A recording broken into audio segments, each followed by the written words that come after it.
Hostess pilot కావాలి అన్నదే మీ కల అయితే ఏరో ఫాల్కన్స్ ఏవియేషన్ అకాడమీ అడ్మిషన్స్ కోసం డిస్ప్లేలో కనిపిస్తున్న నంబర్కి కాంటాక్ట్ చేయండి. మాకేం సంబంధం మాకేం సంబంధం మీరు ఓట్లు వేస్తే మేము రోడ్లు వేయాలా? మీరు ఓట్లు వేస్తే మీకు ఆరోగ్యం మేము ఇవ్వాలా? మీరు ఓట్లు వేస్తే మీకు కావాల్సిన సంక్షేమం మేము అందించాలా? మీరు ఓట్లు వేస్తే మీకు జ్వరాలు వచ్చినా, మీకు దగ్గులు వచ్చినా, మీకు శుభ్రత సరిగా లేకుండా ఏమైనా జబ్బులు వచ్చినా మేము రెస్పాన్సిబిలిటీ. గుంటూరులో అంతు చిక్కిన వ్యాధి వస్తే అది గవర్నమెంట్కి ఏం సంబంధం? అంతు చిక్కిన వ్యాధి అయితే లేదు, ఇంకో దగ్గర మచ్చొచ్చి ఒళ్ళంతా బొబ్బలు వస్తుంటే జనాలకి మాకేం సంబంధం? ఆ ఒక్కరోజు మేము పౌడర్ కొట్టేసి వెళ్ళిపోతాం. ఇది పరిస్థితి. Hi hello welcome to post 360. ఈ పోస్ట్ 360 కన్నా మేడం గారి ఇంట్రడక్షన్ నాకు చెప్పాలి ఉంది. ఈ మేడం గారు చాలా డిఫరెంట్ మేడం గారు. ఏదొచ్చినా కూడా ఈవిడ ఎలా ఉంటుందంటే ఫ్రీ బస్సు ఎవడిస్తా అన్నాడు? ఆ గుంటూరు డిస్టిక్ వరకే ఎత్తాం ఫ్రీ బస్సు. మహా తల్లి గుంటూరు డిస్టిక్ వరకే ఫ్రీ బస్ చేసింది. నెక్స్ట్ అక్కడికి వెళ్ళింది మన్యం ప్రాంతాలకి, అక్కడికి వెళ్ళి వాళ్ళని బెదిరించింది. ఇప్పుడు కొత్త స్లోగన్ అందుకుంది అక్క. ఏ అక్క మామూలు అక్క కాదు. ఈ అక్క గురించి మాట్లాడుకోవటం కన్నా ఆవిడ వర్షన్ వింటే మరి నీకెందుకు పదవి దిగిపో అంటారేమో. ఎందుకంటే ఒక మంత్రి పదవిలో ఉన్నప్పుడు నీ కింద ఒక 7 నియోజకవర్గాలు ఉన్నప్పుడు వాళ్ళ కింద దగ్గర 10 లక్షల నుంచి 14 లక్షల మంది జనాలు ఉన్నప్పుడు నువ్వు బాధ్యతాయుతంగా ఉండవా? స్కూళ్ళల్లో కాలేజెస్లో పరిస్థితులు ఎలా ఉన్నాయని సమీక్షించుకోవా? నాకు జ్వరం వచ్చింది నేనేం చేయాలి? నీకు జ్వరం వచ్చినప్పుడు నువ్వే హాస్పిటల్కి వెళ్ళావు చెప్పు? ఏ హాస్పిటల్కి వెళ్ళావు? చచ్చిపోతానని భయంతో వణుక్కుంటా డాక్టర్లు ఇంటికి పిలిపించుకోవటమో లేదంటే బెస్ట్ హాస్పిటల్కి దేనికో వెళ్ళి ట్రీట్మెంట్ చేయించుకుంటావు కదా. మరి అందుబాటులో లేని ప్రజలు ఎవరు చూసుకోవాలి?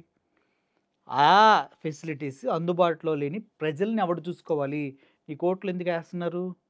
నాకు కూడా జ్వరం వచ్చింది, మీకు కూడా జ్వరం వచ్చింది, క్యాన్సిల్ తూచి అనుకోవడానికా? సిగ్గుండాలి అట్టు మాట్లాడటానికి. ప్రతి ఊర్లో జ్వరాలు ఉన్నాయి. అమ్మా ప్రతి ఊర్లో అంటే నాకు తెలిసి ఆంధ్రప్రదేశ్ లో ఉన్న ప్రతి స్కూల్లో కూడా పిల్లలకి జ్వరాలు. నాకు తెలిసి కొన్ని స్కూల్స్లో లేవు. మరి అప్పుడేం చేద్దాం? నాకు తెలిసి కొన్ని స్కూల్స్లో లేవు, నాకు తెలిసి మా ఇంట్లో లేదు, నాకు తెలిసి ఎక్కడా లేదు. మరి ఏం చేద్దాం?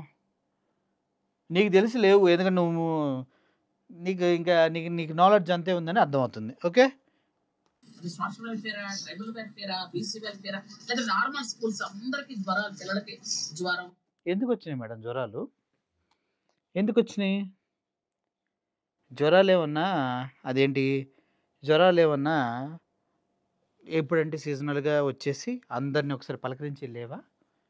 సరైన పరిశుభ్రమైన వాతావరణం లేకపోతే, అక్కడ దోమలుంటే, లేదంటే అక్కడ పారిశుద్ధ్యం సరిగా లేకపోతే, వాళ్ళకి ఇమ్యూనిటీ సరిగా లేకపోతే, అంటే మీరు పెట్టే ఫుడ్ సరిగా లేకపోతే, ఒకవేళ జ్వరం వచ్చినా వాళ్ళని పక్కన పెట్టి కేర్ తీసుకుని తగ్గే వరకు చూసుకునే రెస్పాన్సిబిలిటీ ఉన్న వాళ్ళు లేకపోతే, వాళ్ళకి వైద్యం సరిగా అందకపోతే, వాళ్ళ పక్కన పడుకున్న వారికి ఇన్ఫెక్షన్లాగా పాకుతాయి. అది కూడా తెలియదా మీకు? అంటే మీరు దీనంతటిని అందరికి జనరలైజ్ చేసేసి తూచ్ అని చేతులు దులుపుకుంటున్నాం అనుకుంటున్నారా? ఏంటి మేడం ఇది? జాండీస్, జలుబు, దగ్గు ఏదో. నేను కూడా గత 1 వీక్ గా ఫీవర్తో బాధపడుతున్నాను. అంటే జలుబు, దగ్గు, జాండీస్ లేవని ఎవరు అనలేదండి. లేవని ఎవరు అనలా. వచ్చిన దానికి మీరేం మీరు అంటే అసెంబ్లీలోనే మాట్లాడారు, మనం మాట్లాడుతూ మీరేం పీకుతున్నారు అని కదా ప్రజలు అడుగుతుంది. దానికి కదా మీరు సమాధానం చెప్పాల్సింది. నాకు జ్వరం వచ్చింది, మీకు జ్వరం వచ్చింది, దీనికి ఏం చేయలేవు అని చేతులు ఒప్పుతారేంటి? మరి మీరెందుకు ఓట్లు అడుక్కున్నాడు? అమ్మా ఓట్లు ఏంటమ్మా మేము చూసుకుంటామమ్మా అని ఎందుకు అడుక్కుంటారు? ఏమనంటే ఈయన అంటాడు ఎంత దారుణం అంటే మంత్రి ఏం చేస్తుంది, గడిదలు కాస్తుంది అని అడిగాడు. ఎవరు అడిగారు అనుకున్నారు? జగన్మోహన్ రెడ్డి అడిగారంట. ఏమని? హాస్టల్స్లో ఫుడ్ పాయిజన్ అయ్యి 2 పిల్లలు చనిపోయారు. కల్తీ వాటర్ తాగి, డ్రైనేజ్లో వచ్చే వాటర్ వాళ్ళు తాగి ఎంతోమంది హాస్పిటల్ పాలయ్యారు. మరి నువ్వేం పీకారు? మీ గవర్నమెంట్ ఏం పీకింది మేడం? మీ కూటమిలో ఉన్నటువంటి సోకాళ్ళు మెళ్ళగొక్కునే ఆయన ఉంటాడు కదా, దురద మాస్టర్. ఆయన ఏం చేశాడు తెలుసా? ఇద్దరు చనిపోయారా? ఓకే. నాకు అవసరం అప్పుడు, నాకు ఎప్పుడైనా కుదిరినప్పుడు నేను వస్తా అని మెసేజ్ పెట్టాడు మేడం. ఏం చేద్దాం? ఏం చేద్దాం? మీ పార్టీకి సెకండ్ వాయిస్‌లో ఉన్నటువంటి షర్మిల గారు ఒక బీసీ హాస్టల్‌కి వెళ్ళి, అమ్మా జ్వరాల గురించి కదా ఆవిడ మాట్లాడింది.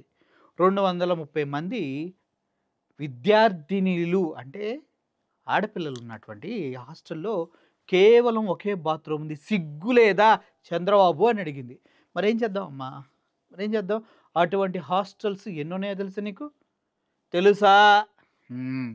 లెక్క చెప్పు ఒకసారి చూద్దాం. జగన్మోహన్ రెడ్డి అంటే ఇంతకు పూర్వం ఆయన ఏం కాసి కూడా నాకు తెలియదు కానీ ఇంతకుముందు ఆయన కాసినప్పుడు ఇట్లాంటి దరిద్రమైనటువంటి సిచ్యువేషన్ లేదు కదా మరి. నాడు నేడంటూ స్కూల్ రూపురేఖలు మార్చి ప్రజల జీవన విధానాలు అరే గవర్నమెంట్ స్కూల్స్ కూడా నో సీట్లు బోర్డు పెట్టిన చరిత్ర ఉందంటే అది కేవలం జగన్మోహన్ రెడ్డి గారు స్కూల్స్ని డెవలప్ చేసిన తర్వాత, ఇన్ఫ్రాస్ట్రక్చర్ని డెవలప్ చేసిన తర్వాత, తాగునీరుని పరిశుద్ధంగా ఇచ్చిన తర్వాత. నువ్వున్న కాన్స్టిట్యున్సీలో మీ దగ్గరే వాటర్ సరిగా లేవంటే అక్కడ ఉన్నటువంటి ఫిల్టర్స్ మొత్తాన్ని అలాగే వదిలేసిన దానివి చూడలేదా నువ్వు? చూపించాలా మళ్ళీ? ప్రజలు ఓస్తారని కూడా సిగ్గు లేకుండా ఎలా మాట్లాడుతున్నారు చూడండి బయటకు వచ్చి. అంటే ఎవరికైనా జ్వరం వస్తే అది మంత్రి బాధ్యత. నాకు తె- ఎవరికైనా జ్వరం వస్తే మంత్రి బాధ్యత కాదమ్మా. మరి మీరు ఇప్పుడు బయటకు వచ్చి నాకు జ్వరం వచ్చిందని ఎలా చెప్పుకుంటున్నారు? అలాగే వాళ్ళు కూడా సోషల్ వెల్ఫేర్ హాస్టల్లో ఉండే పిల్లలకి తల్లిదండ్రుల దగ్గర ఉండరు, సరైనటువంటి ఆహారం ఉండదు, సరైనటువంటి నిద్రపోవడానికి సదుపాయాలు ఉండవు, శానిటేషన్ వాళ్ళకి సరిగా ఉండదు ప్రాంతంలో. వాళ్ళు అన్‌హెల్తీ కండిషన్స్‌లో ఉంటారు. ఎందుకంటే అక్కడ పిల్లలు ఒక్కొక్కళ్ళది ఒక్కొక్క స్థితిలో ఉంటారు. అటువంటి వారికి సీజన్ వస్తుందన్నప్పుడు మినిమమ్‌గా వాళ్ళకి ఫస్ట్ ఎయిడ్ కిట్లు ఒక్క స్కూల్‌లోనే ఉన్నాయా? జ్వరం వచ్చినా ఇమ్మీడియేట్‌గా కోల్డ్, కాఫ్ వచ్చినా వాళ్ళకేమన్నా మెడిసిన్ ఉంచారా? అది మీ రెస్పాన్సిబిలిటీ కాదా? హ్మ్. ప్రతి మంత్ ఒక డాక్టర్‌ని పంపించి హాస్టల్స్ చెక్ చేయిస్తున్నారా? అది మీ రెస్పాన్సిబిలిటీ కాదా? ఇయన్నీ చేస్తే చెప్పు చూద్దాం. కనీసం అంటే కనీసం అంటే తెలియక అడుగుతున్నాను. ఆ! ఎవరికైనా జ్వరం వస్తే అది మంత్రి బాధ్యత. మంత్రి బాధ్యత కాదు. ఎవరి దగ్గరికైనా ఎళ్లి ఓట్లు అడుక్కునేటప్పుడు గజ్జి కుక్కల్లాగా, బెగ్గర్‌లాగా ఇట్ట అడుక్కుంటారు కదా! అప్పుడేం చెప్తారు మీరు? మీకేమొచ్చినా చూసుకుంటామా అని చెప్పి. ఏమొచ్చినా అంటే ఏంటి? ఏమొచ్చినా అంటే ఏంటి? నీ రెస్పాన్సిబిలిటీ ఏంటి మరి? మంత్రి రెస్పాన్సిబిలిటీస్ ఏంటమ్మా? ప్రజలకు ప్రాబ్లమ్ వస్తే చూసుకోవటం కాక నీకు ఇంకా పెద్ద రెస్పాన్సిబిలిటీస్ ఏమున్నాయి? మీరు పీకి కట్టలు కట్టేది అందరికి పంచేదేముంది? అని ప్రజలు అడుగుతున్నారు మేడం. ఒకసారి ఆలోచించుకోండి. మీరు ఇష్టం వచ్చినట్టు మాట్లాడితే ప్రజలు ఒప్పుకోరు. ప్రజలు ఒప్పుకున్నా మేము అసలు ఒప్పుకోము.